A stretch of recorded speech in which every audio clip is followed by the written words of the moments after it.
Hello everyone, I am Shruti Mishra. Welcome you all in our channel Learner B. So today we are going to start our chapter number 7, that is control and coordination. This is of class 10th. Okay, so in this video I am going to give you the overall preview about the two portions of this chapter, that is first our nervous system and then the second is brain. Another portions are covered in our next videos, so please stay tuned. If you like the video, please subscribe it. Don't forget to like the video and do comment also. If you have any query, then you can type in the comment section. And yes, don't forget to hit the bell icon and for stay tuned. Now without any further ado, let's start. Okay, so here is a definition of the term control and coordination. So the first thing that comes in our mind, that is, what is it? What is control and coordination? So the process of working together of various parts of body in regulated manner is called control and coordination. Okay, so what is control and coordination? The process of working together of various parts of body. Whenever parts of body that work together in a manner to do something, so that is called control and coordination. So further we will go on the nervous system also, but before that I want to clear that there are two types of coordination. First is nervous. Yes, first is our nervous coordination, and second one is hormonal. Okay, so nervous coordination is what? In this coordination, it is very fast first of all, and it runs through electric impulse, so it is also known as electric coordination. Whereas hormonal coordination is slow compared to the nervous coordination, as it is also known as chemical coordination, which used to work on chemical impulse or something that. So yes, this is what things to remember about nervous and hormonal. Now we will go on our nervous system. Okay, so here is given the chart of everything about the nervous system, that is also called our neural system. So yes, starting from the top of the chart, we can here see, yes, CNS. So the full form of CNS is central nervous system. Then what is CNS? So the things that the nervous system, or the nerves that are connected from our brain and the spinal cord. Okay, that is a central nervous system. And on the other side we can see the peripheral nervous system, that is PNS. So this system, that is okay, starting again from the PNS. So the full form of PNS is what? Peripheral nervous system. So it can be defined as the nerves which are all the nerves which are in our body, that except the nerves from the spinal cord and the nerves from the brain, can be defined as peripheral nerves, or we can say that is included in peripheral nervous system. So now coming to CNS, that is central nervous system. So CNS is further divided into two parts, that is our first brain and spinal cord. As I further tell, I will cover the brain portion in this video and spinal cord in the next video, so we will see it further.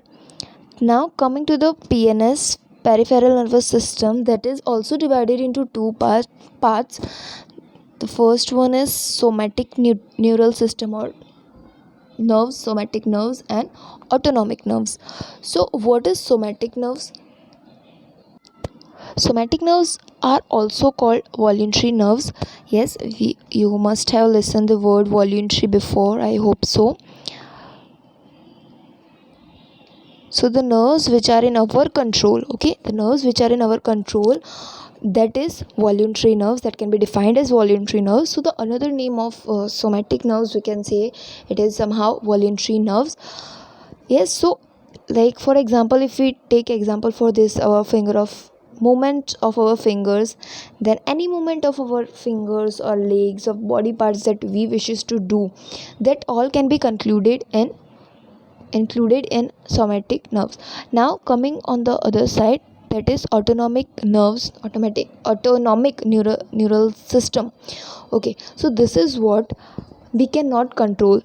The another name for it is involuntary nerves also, that is the opposite of voluntary, that is not in our control, can be included in autonomic.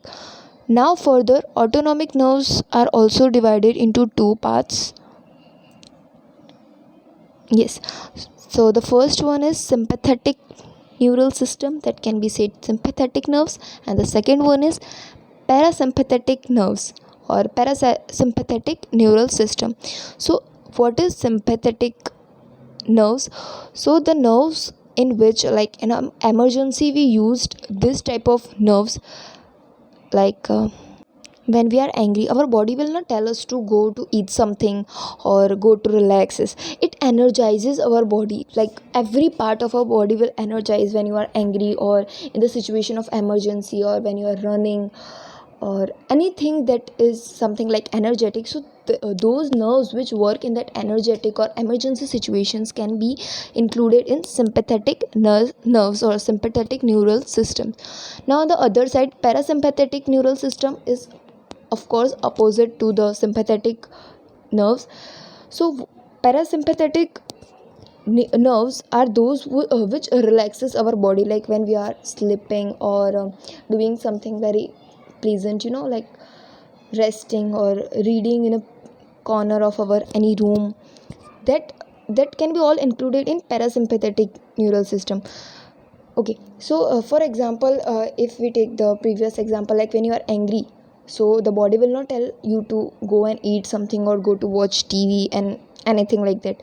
It energizes your body to do something to react for for the situation. In parasympathetic nerves, they will tell you to relax, and they will not tell you to go and destroy something, just go and do something energetic and like that. They relaxes your body, they just tells you to calm. They're also known as calming nerves. So this is what about parasympathetic neural system and sympathetic. Now further, if we see some of the characteristics, or we can say symptoms of sympathetic and parasympathetic, so we will do it also. First of it is dilate pupils. So dilate pupils, or you can pronounce it dilate pupils. So what are this?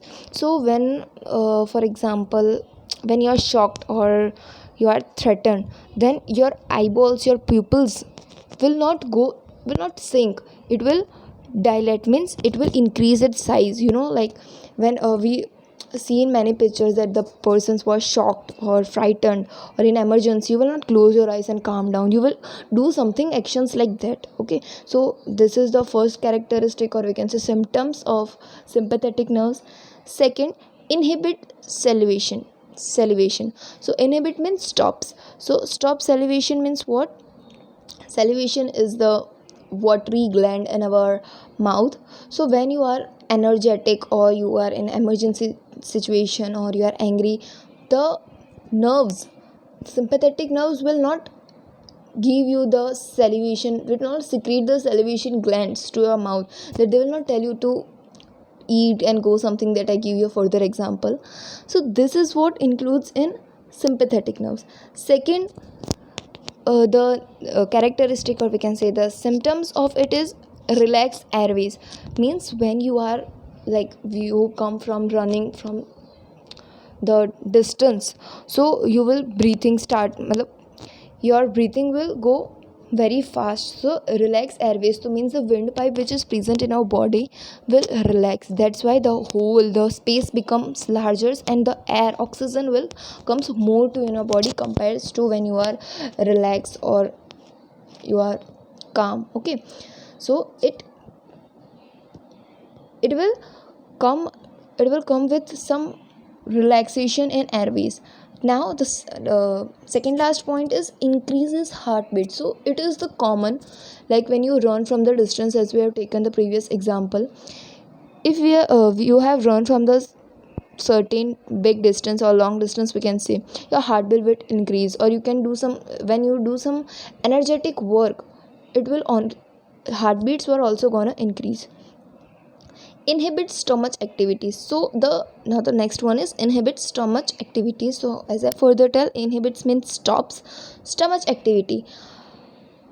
When you are in, again I want to say that when you are in emergency or like anything, you are angry, the body will not support digestion, it will not go for hungerness, we'll tell you about hungerness, or yes, so this will stops, inhibits the stomach activity. So these are some symptoms, or we can say characteristics of sympathetic nerves. Coming to the parasympathetic nerves, so this is absolutely opposite, like constrict pupils. The when you are calm, your pupils are not gonna seems to be larger than it is normal, it will sinks a little bit. Then simulate saliva means when you are sitting calmly, then you will think to eat something, right? Now constrict airways, when you are, the third point is constrict airways. So when you are simply sitting or calm down, relaxing, then the body, the windpipe also relaxes, it will not open the whole of it, it will sinks its pipe, and thus the proper amount of oxygen will go to your body. Now the fourth one is slow heartbeat. So slow heartbeat doesn't mean that your heartbeat gonna slow, it will go on normal, like like as in sympathetic your heartbeat will increase, whereas in parasympathetic your heartbeat are gonna slow down. Okay, the last one is stimulate stomach activity. That is why our doctors also say to us, then after eating sit for some time for the digestion of food. Okay, when you are energetic or doing some work, then it will not, digestion will not occur. Stimulate stomach activities, so this will stimulate your stomach activities. So here we have completed our nervous system, still the diagram and the things are remaining, so we will go on it. Okay, so this is the picture of neuron. It is the most IMP in all the exams. So yes, we have to talk about their paths. So these things which you are seeing here are all dendrites. This hole which is in the center of, you can say, this whole structure, it is nucleus. Now this stem like structure is axon, and this you can say the square rectangular pieces which are on axon can be defined as myelin sheath. Okay, these are axon ending, as you can see, and this is what all about cell body. So that is not a much big deal to study this, it is easy, but still it is most important.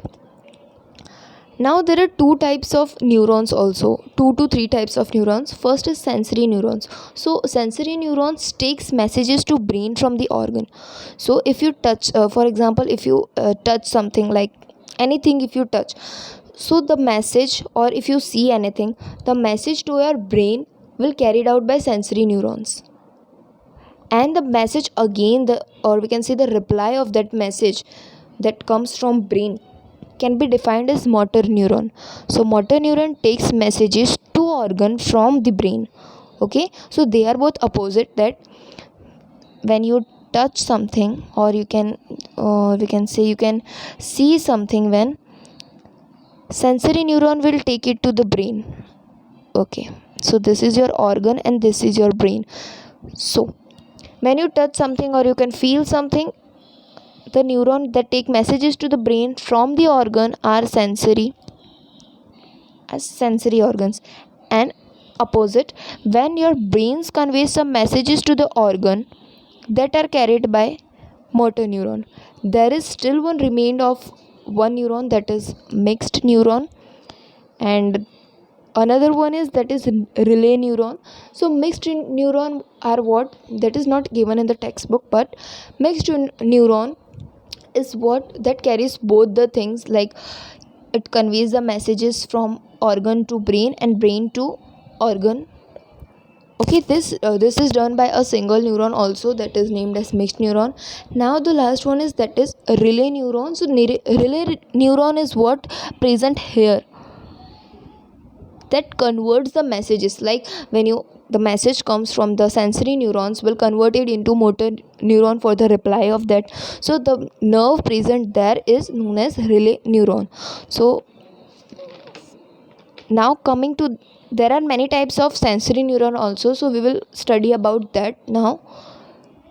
Okay, so there are five types of sensory neurons which are based on our five senses. So first one is stigma. Okay.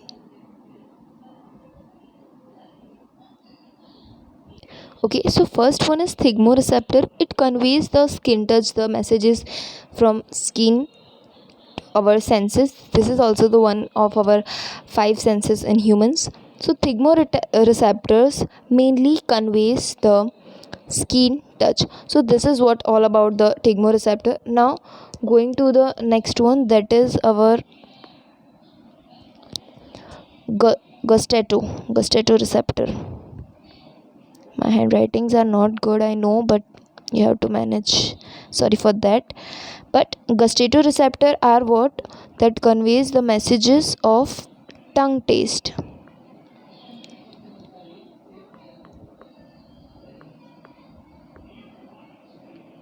Okay, so gustato-receptors are what that conveys the tongue taste. So if when we taste, it is also the sense of one of the five senses, tongue taste, right? So all the taste which we actually taste is the conveys by the gustato-receptor. Now the third one is photoreceptor. So from so the third one is photoreceptor. From the word we can identify what is this meaning. Photoreceptor means eyes, of course.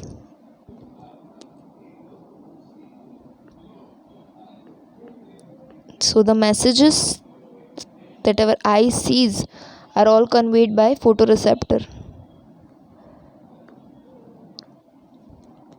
Okay, so eyes means sightness is also what one kind of our senses. Now the fourth one is audioreceptor.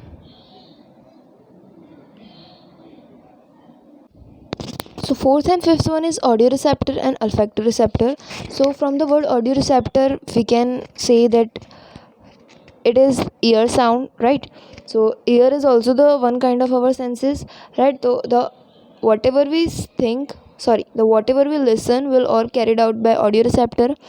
And talking about the olfactoreceptor, so olfactoreceptor, well, you have may listen the olfactory glands. Yes, so olfactory is what about the word is related about the smell. So nose, smell, these are all of olfactoreceptors. So here we have completed our portion of nervous system. Now we will continue with human brain. Okay, so this is human brain. Yes. So human brains can be defined as the thinking part of the whole body, or the we can say this is the most important part of our body. Okay, so firstly the brain is divided into three parts. First is forebrain, second is hindbrain, and the third one is midbrain and hindbrain. That is all the things. So this is what all forebrain. Okay, this is forebrain, this one is midbrain, this one is the white structure which you can see here. This is all what midbrain, and the surrounding portion that is left, it is hindbrain, or you can say hindbrain. Now talking about the forebrain consists of cerebrum. So the structure, the bulge like structure that you can see here is all cerebrum. So here one more term is given, cranium means the skull. The outer layering of the brain is called skull, or we can say it cranium also.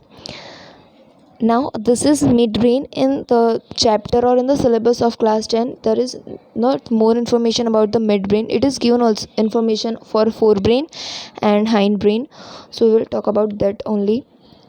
So this is only the term midbrain for this, no any further explanation for that. Now for the hindbrain. Hindbrain consists of three things, that is one pons, medulla and cerebellum. So the tree-like structure here is known as cerebellum. Medulla. So the part around this our midbrain is medulla, and the pons, like this balls like structure that are coming out from that whatever medulla we can say, that is pons, that are called pons. So this is what a hindbrain. Then the brain which is connected further is called spinal cord, that is the another thing we will study in next video. More than this, hypothalamus, pituitary glands, so these are present in midbrain, hypothalamus and pituitary glands. So pituitary glands is this ball like structure that is present here, and pons, medulla and cerebellum, these are the parts of hindbrain. Again we will call it if so, then cerebellum is the flower like structure, the tree like structure present in the brain. Medulla is the lowermost part we can say before the spinal cord, and pons is upper than the medulla. Okay, so this is what all about human brain. So here our both the portions are completed, the nervous system and the human brain. So we are completing or ending this video here. If you have any doubts, as I further told, you can text it in the comment section. I will try my full to give you the answer. So till then, goodbye, stay home, stay safe. Jai Hind.